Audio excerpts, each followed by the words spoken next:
जय हिंद दोस्तों, कैसे हैं आप सभी? आप सभी अच्छे होंगे। मैं भी अच्छा। इससे जो पिछली वीडियो थी फिजिक्स के अंदर हमारा जो डिस्कशन भाई बिहारीपन आ गया थोड़ा, हमारा जो डिस्कशन था वो आ गया, कहाँ गया था वो पहुंच गया था एक्चुअली स्केलर वेक्टर्स हमने कर लिया। स्केलर वेक्टर्स में रेजोल्यूशन ऑफ वेक्टर मेन एक पॉइंट रहता है और फिर लॉ ऑफ पैरेललोग्राम ये रहता है। लेकिन उससे पहले हमें एक इम्पोर्टेंट टॉपिक है जो कि इसी सीरीज में जो है काउंट होगा, इसी सीरीज में आएगा, वो है प्रिंसिपल ऑफ होमोजेनिटी। तो आज हम समझते हैं प्रिंसिपल ऑफ होमोजेनिटी क्या होता है। हेडिंग लगाएंगे, आप भी प्यारे बच्चों अपनी नोटबुक निकाल लें और हेडिंग लगाएं प्रिंसिपल ऑफ होमोजेनिटी। भाई स्पेलिंग स्कूलिंग वगैरह का मेरे को पता नहीं है अभी, मतलब मैं तो यार फिजिक्स पढ़ा रहा हूँ, मतलब इंग्लिश में थोड़ी ना मेरी कमांड इतनी अच्छी। हाँ, तो प्रिंसिपल ऑफ होमोजेनिटी क्या कहता है? मतलब ऐसे मैं आपको डेफिनेशन बता दो तो मज़ा नहीं आएगा। इसका जो यूज़ है वो कहाँ पे है? अपने मतलब अब जो सेम टाइप की चीज़ें हैं उनको सेम टाइप की चीज़ों को जोड़ते हैं, सेम टाइप चीज़ों को घटाते हैं। मतलब ऐसे समझ नहीं आ रहा होगा, मैं बताता हूँ कैसे। आपने कभी ऐसे सुना है कि 5 लीटर पानी में आप 2 किलो आम जोड़ दो तो टोटल जो क्वांटिटी बनेगी वो क्या बनेगी? Total quantity. जूस मत बना देना इसका, दूध डलता है उसमें भी अगर डालना होगा तो इसको मतलब जूस वगैरह मत बना देना इसका। तो आप ऐसे तो नहीं गया आप यहाँ पे 7 लीटर kg कुछ ऐसा नई डेराइव्ड यूनिट निकल के आई, ऐसा तो नहीं होगा ना। तो ये मान्य नहीं है, मतलब ये एक्सेप्टेबल नहीं है।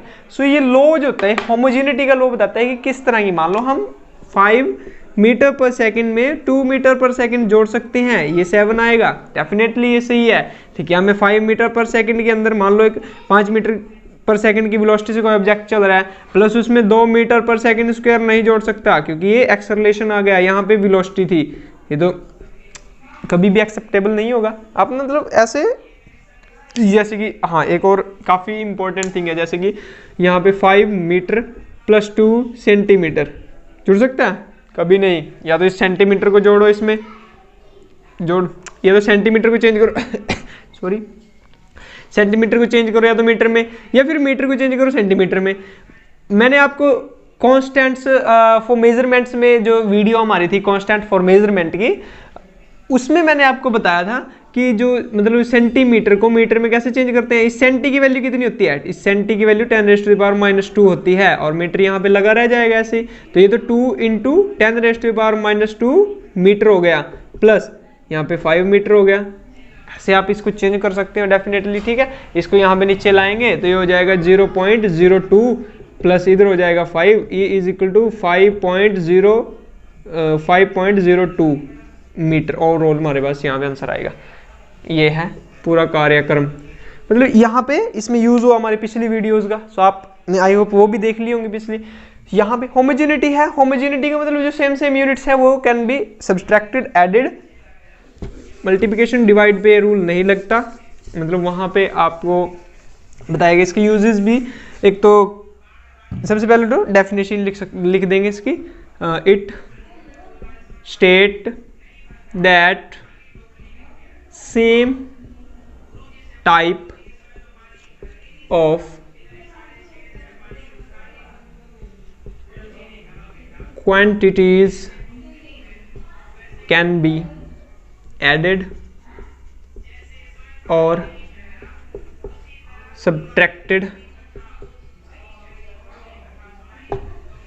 ठीक है, same type of quantity can be added और सब्ट्रैक्टेड, मतलब आपस में वो माइनस और जोड़ी जा सकती हैं जो सेम तरह की हो। ऐसा नहीं है कि आपने मतलब 2 किलो पानी में 3 लीटर, नहीं लीटर तो आ जाएगा, केजी वाटर हो गया, नहीं केजी में नहीं मापते वाटर को एक्चुअली, और लीटर में ही होता है, केजी वगैरह में आप वैसे बोल देते हो। तो कंटेनर आपके पास वैसे होते हैं, वो लीटर में होता है। और मतलब आपने 5 किलोमीटर की सड़क में 2 किलो पानी ऐड कर दिया, नहीं ऐसी चीज़ें तो आपने कहीं नहीं सुनी होगी। मैं भी कर रहा हूँ जैसे पागलों से जैसी, तो ये बातें कहीं नहीं सुनी होगी। ये बातें सुनते क्यों नहीं आप? ये होमोजेनिटी का जो प्रिंसिपल है वो नहीं सुनने देता। वो क्या कहता है कि सेम टाइप की चीज़ें कैन बी एडेड और सब्ट्रैक्टेड, जोड़ सकते हैं और घटा सकते हैं सेम तरह की चीज़ों को। ठीक है, जो सेम टाइप की होती हैं। इसका एग्जाम्पल है, सॉरी एग्जाम्पल क्या, इसका सबसे पहला तो जो आएगा यूज, जो इसका आएगा यूजेस में इसके लिखवा देता हूँ। जो फर्स्ट एट वेरी फर्स्ट जो यूज है वो है to check the correctness of formulas. Formulas की जो करेक्टनेस है उनको चेक करने के लिए इसको हम यहाँ पे यूज़ करेंगे, डायमेंशंस का भी यूज़ करेंगे एक्चुअली। सेकंड जो है, सेकंड आएगा to establish the relations between various quantities. आप कैसे ही तीन चार क्वांटिटीज दी होगी, कहेंगे कि इनमें जो रिलेशंस है वो क्या बनेगा। ऐसे मान लो आपको सेंट्रीपिटल फोर्स का फॉर्मूला बनाने के लिए, फॉर्मूलाज को बेसिकली इसका मतलब है कि आपको फॉर्मूला बनाने के दिया जाएगा, आपको क्वांटिटीज दी जाएंगी, वहाँ पे आपको ऐसे प्रोपोर्शनल करके बस वहाँ पे फॉर्मूला को क्रिएट करने के लिए आपको दिया जाएगा। सेकेंड ये होगा। और हम पहले इन्हीं दो को देखते हैं। इनमें जो फर्स्ट है to check the correctness of a formula, कैसे, मान लिया आपने सबसे पहले ही गैलीलियो की इक्वेशन ली। हाँ, गैलीलियो की आपने मतलब पहली बार सुनो, आई होप, मुझे नहीं पता। गैलीलियो की इक्वेशन, ये 3 इक्वेशन थी। सबसे पहली है उनमें v प्लस, अरे क्या लिख रहा हूँ, v is equal to u plus 80 u plus 80। So भाई यहाँ पे v की जो यूनिट रहेगी वो मीटर पर सेकेंड प्लस u, ये भी वेलोसिटी है, इनिशियल वेलोसिटी, प्लस कहाँ से आ गया इक्वल, ये मीटर पर सेकेंड इसकी यूनिट भी, प्लस एक्सेलरेशन की मीटर पर सेकेंड स्क्वायर इनटू टाइम की सेकंड, 1 सेकंड से 1 सेकंड कट हुआ, यहाँ बच गया मीटर पर सेकंड। तो ओवरऑल क्या बच गया, metre per second plus equal to metre per second plus metre per second. So देखा आपने, यहाँ भी मीटर पर सेकंड, यहाँ मीटर पर सेकंड, ऐसा तो नहीं है कि इसमें कहीं metre per second square add हो गया बीच में आकर के। सो ये सेम यूनिट्स ही ऐड हुई। सो हमने यहाँ पे देख लिया कि फॉर्मूला जो है वो करेक्ट है बिल्कुल। तो ऐसे ही आप इसको सभी जो फॉर्मूलाज हैं उनको उन पे टेस्ट करके देख सकते हो। सेकंड जो टाइप रहेगा वो रहेगा मतलब कि आपको ऐसे क्वेश्चन दे दिया जाएगा, मान लो v is equal to a plus t square means b t square plus c t cube. यहाँ पे एक इक्वेशन दी होगी। सो आपको मतलब यहाँ पे बताएगा कि where v is equal to, v जो है v denotes velocity, then find the dimensions of a b c के यहाँ पे जो एक्सेलरेशन नहीं है, एक वेरिएबल है कोई भी जिसके हमें डायमेंशंस निकालने हैं। तो यहाँ पे आपको मतलब ऐसे एक इक्वेशन दे दी जाएगी, उसमें से फिर आपको बताएंगे उसमें जो सिंबल्स हैं और t डिनोट्स टाइम, ऑब्वियसली यहाँ पे v डिनोट्स वेलोसिटी और t जो डिनोट करता है t डिनोट्स टाइम। सो यहाँ पे मतलब आपको ये दो चीज़ें दी होंगी, ऐसे दो चीज़ें नहीं, मतलब जितने वेरिएबल होंगे उनमें जो देने की चीज़ें हैं उनको दे देगा, बाकी वेरिएबल कर देगा। उनको पूछेगा कि भाई दो बताओ इसका। यहाँ पे आप इसे कैसे करोगे, मैं इस इक्वेशन को ऊपर लिखता हूँ। क्वेश्चन आई होप आपने समझ लिया होगा कि क्वेश्चन में पूछना क्या चाह रहा है, क्या चाह रहा है। क्वेश्चन की जो पूछ है, क्वेश्चन की जो आस है वो है ए बी और सी का डायमेंशन। सो सबसे पहले देखिए यहाँ पे वेलोसिटी है। वेलोसिटी का अगर होमोजेनिटी का यूज करें, ये चीजें आपस में ऐड हो रही हैं। मान लो ये मान के चलो ये पानी ही है, 2 लीटर पानी, 3 लीटर, 4 लीटर पानी, ऐसे तो हो गए तो सेम ही।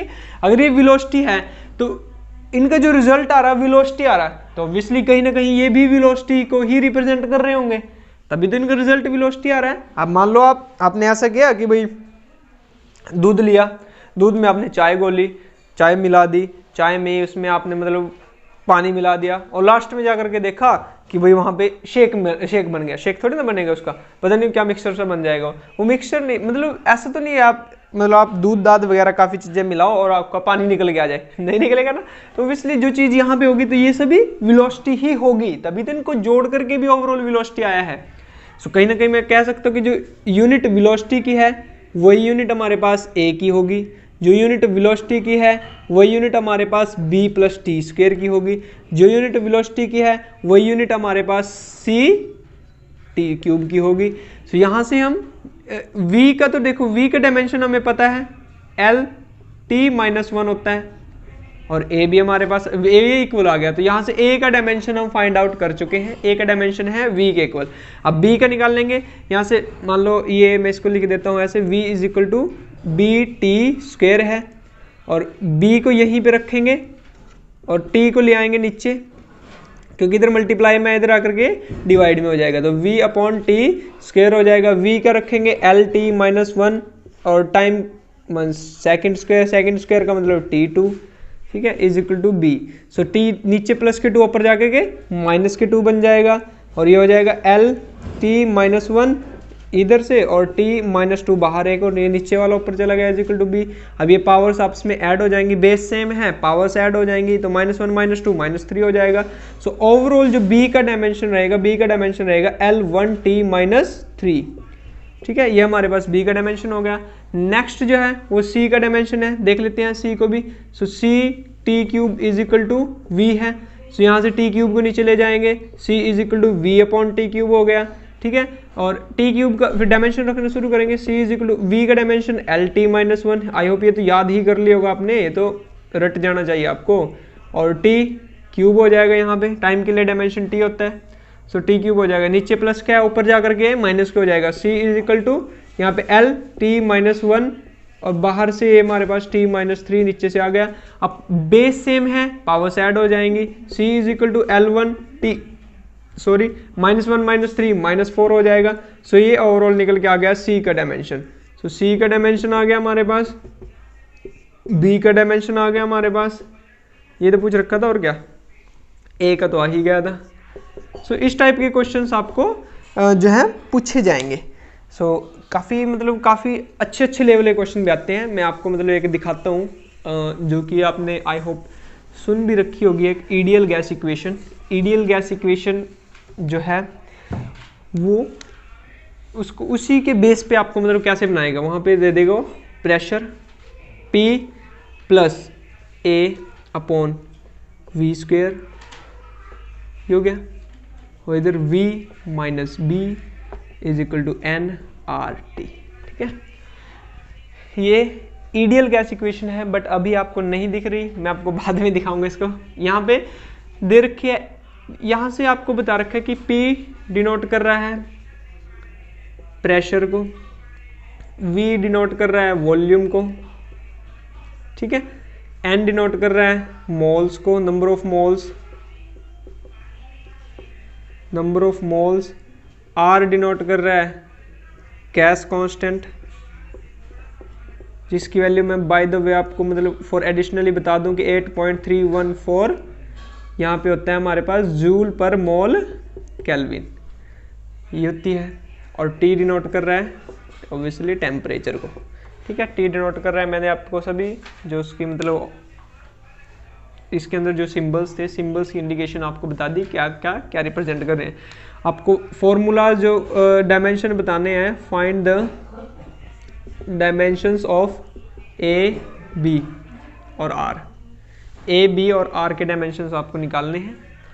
सो आप सबसे पहले क्या करेंगे, प्रेशर की यूनिट मैं बता दो। प्रेशर होता है हमारे पास, प्रेशर क्या है कि कितने एरिया के ऊपर हम मान के चलो कि ये एक कैप है, इस कैप के ऊपर मैंने इस हाथ से ये डाला प्रेशर, लेकिन एक्चुअली मैं इससे फोर्स लगा रहा हूँ और इस एरिया पे लगा रहा हूँ, छोटे से पे, छोटा सा हो या फिर एरिया कितना भी हो। So force per unit area, pressure हमारा जो होता है वो फोर्स पर यूनिट एरिया होता है, ठीक है, कितने एरिया पे कितना फोर्स लग रहा है, इस चीज को हम प्रेशर बोलते हैं। फोर्स की यूनिट हमें पता है, फोर्स की यूनिट न्यूटन होती है, एरिया की यूनिट मीटर स्क्वायर होती है, लेकिन डायमेंशन में हमारे पास न्यूटन के लिए तो हमारे जो सबसे पहले जो हमारा टेबल बना था फंडामेंटल क्वांटिटीज का, वो वहाँ पे न्यूटन के लिए तो वैल्यू नहीं होती, लेकिन फॉर्मूला हमने लर्न किया हुआ है इसके लिए। फोर्स का तो आई होप आपने डायमेंशन रट लिया होगा, जो कि होता है m1 L1 T-2, ये आपको याद रहना चाहिए। मीटर लेंथ का स्क्वायर हो जाएगा, एरिया का जो डायमेंशन बनेगा वो L2 बनेगा, ठीक है।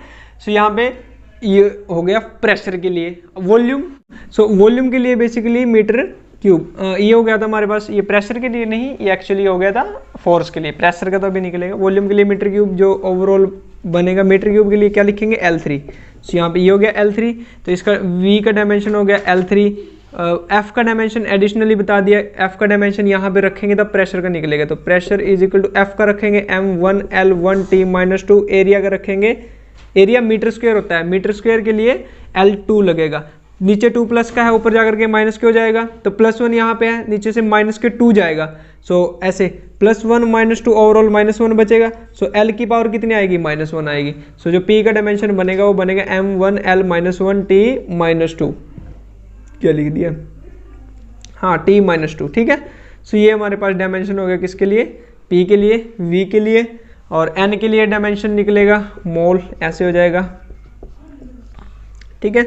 और R के लिए निकालना है हमें, फाइंड करना था, कहाँ गए, अच्छा B और R के लिए फाइंड करना है डायमेंशन, और टेम्परेचर T के लिए kelvin, T is equal to kelvin होती है इसकी यूनिट, ठीक है, केल्विन के लिए केव, ऐसे डायमेंशन यहाँ पे। सो जितनी ऑब्जर्वेशन हमारे पास हो सकती थी उसको हमने लिख लिया। तो सबसे पहला जो स्टेप रहेगा वो क्या रहेगा कि आपको जो आसान पड़ रहा है, ऐसा नहीं आपको ए ही निकालना है, ए अगर ए ही से जरूरी नहीं है कि आपको ए, आपको देखें यहाँ पे बी का निकालना आसान पड़ेगा, वैसे ए का भी आसान पड़ेगा, सबसे मुश्किल थोड़ा आर का रहेगा आपको। So v minus b, so volume में से कुछ b माइनस को हो रहा है, b क्वांटिटी, तो b का जो डायमेंशन रहेगा वो सेम एज b की जो यूनिट रहेगी सेम एज v के रहेगी। और मैंने आपको बताया कि जिस भी क्वांटिटी की यूनिट, जिस दो क्वांटिटी की जो यूनिट होती हैं वो सेम होती हैं, उसका डायमेंशन फॉर्मूला सेम होता है। सो अगर v और b की यूनिट सेम है तो v और b का डायमेंशन फॉर्मूला भी सेम होगा। अब यूनिट सेम है तभी तो सब्ट्रैक्ट और ऐड हो रही है, तभी तो यहाँ माइनस हो रहा है इनके बीच में, यूनिट सेम है, होमोजेनिटी यही तो बोलता है। वॉल्यूम में से वॉल्यूम ही घटा सकते हो आप, वॉल्यूम में से आप एरिया नहीं घटा सकते, ठीक है। So v is equal to b होगा, जो v का डायमेंशन होगा वो b का भी डायमेंशन होगा, क्योंकि जो v की यूनिट है वही b की यूनिट है, तभी वो माइनस और प्लस हो रहे होंगे आपस में। सो v के लिए जो डायमेंशन है वो L3 है, और ये b का आसान हो गया। देखो तो b का कितने आसानी से निकल गया, b का मैं यहाँ पे लिख देता हूँ, सबसे पहले a का आएगा, जैसे ही आएगा लिख देंगे, b का मिल चुका है, b का डायमेंशन L3 आ चुका है, ठीक है। और यहाँ फिर आएगा r का, r का थोड़ा बड़ा आएगा, काफ़ी बड़े में। सो ये हो गया b का डायमेंशन यहाँ पे। अब नेक्स्ट जो ट्राई करते हैं वो करते हैं a के लिए, सेम वे में जैसे यहाँ वॉल्यूम में से b माइनस हो रहा था तो ये भी वॉल्यूम ही होगा। अब प्रेशर में a ऐड हो रहा है, ये पूरी की पूरी क्वांटिटी भी तो प्रेशर ही होगी, तभी तो ये ऐड हो रही है इसके अंदर, क्योंकि प्रेशर प्लस प्रेशर ही तो काफ़ी ज़्यादा प्रेशर होता है, ठीक है, काफ़ी ज़्यादा हो जाएगा प्रेशर। तो अभी मैं थोड़ी जगह बना लेता हूँ यहाँ पे लिखने के लिए। सो जैसे यहाँ पे v is equal to b किया था, वैसे ही ये same quantity p is equal to a/v² हो जाएगा, ठीक है। a का डायमेंशन निकालना है, सो v को इधर ले आओ, तो p into v² is equal to a हो जाएगा, ठीक है। इस पूरी साइड को मैं पलट देता हूँ ऐसे, क्योंकि ऐसे आसानी रहती है थोड़े हमें मतलब ये करने में, लिखने में, बाकी कोई आसानी नहीं है, बाकी तो करने से ही होगा। सो प्रेशर का डायमेंशन यहाँ पे लिख देते हैं, यहाँ पे लिख रखा है देखो m1L-1T-2, v का डायमेंशन L3 होता है, लेकिन उसका स्क्वायर करना है। अब ये पावर्स आपस में मल्टीप्लाई हो जाएंगी, सो 3 × 2 6 हो जाएगा, तो ओवरऑल यहाँ पे 6 आएगा। जब इसको सिंप्लीफाई करेंगे तो L की पावर यहाँ पे 6 है, यहाँ पे -1 है, तो -1 एंड +6 इज इक्वल टू +5 आ जाएगा, ठीक है, +5 आएगा। तो ओवरऑल L की पावर कितनी रहेगी, +5 रहेगी। तो बाकी में तो कोई चेंजेस हुआ ही नहीं, m1L की पावर 5 हो जाएगी, t की पावर -2 हो जाएगी। तो ये हमारे पास a का डायमेंशन आ गया, a का लिखेंगे, a का डायमेंशन आया है m1L5T-2, ठीक है, ये L के लिए आ गया। अब देखो R के लिए, R के लिए कैसे निकाल लेंगे।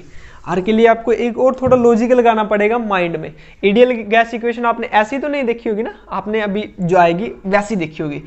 ये pressure plus pressure overall pressure ही होगा, तो इस पूरे ब्रैकेट की जगह पे मैं क्या लिख सकता हूँ, प्रेशर लिख सकता हूँ, ठीक है।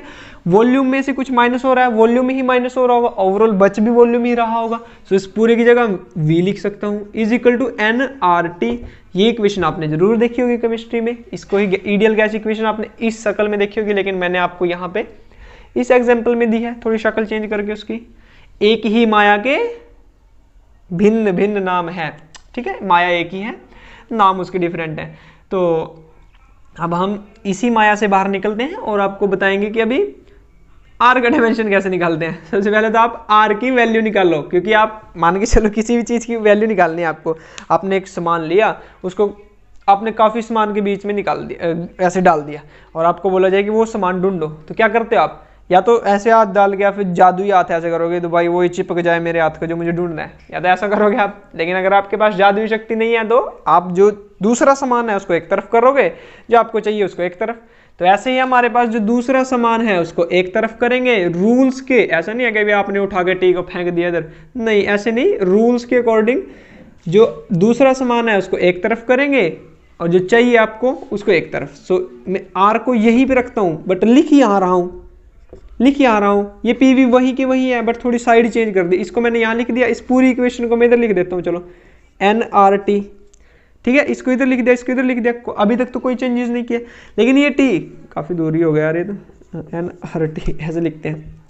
सो यहाँ पे देखिए टी मल्टीप्लाई में है, इधर जाके डिवाइड में हो जाएगा, एन मल्टीप्लाई में इधर जाकर के डिवाइड में हो जाएगा। तो R is equal to P V upon N, और टी इधर से आ गया, ये हो गया हमारे पास R is equal to P V into N T. अब इनके डायमेंशन हमें पता है, लिख रखे हैं वहां पे, सो इनके डायमेंशन रखेंगे और हमारे पास आर का डायमेंशन आ जाएगा। तो R is equal to pressure का डायमेंशन रखेंगे जो कि m1 L-1 T-2, ठीक है, और फिर वॉल्यूम का डायमेंशन रखेंगे L3 अपॉन एन का डायमेंशन रखेंगे मोल, और यहाँ पे केल्विन टेम्परेचर का डायमेंशन रखेंगे, ठीक है। आर इज इक्वल टू क्या आ गया, देखो m में तो कोई चेंज ही नहीं, m1 ही रहेगा, L-1 L प्लस के 3, तो -1 + 3 ओवरऑल +2 रहेगा, ठीक है। सॉरी, इसको लिखेंगे L2, T-2, T में कोई चेंजेस ही नहीं है, T-2, मोल नीचे +1 है, ऊपर जाकर के -1,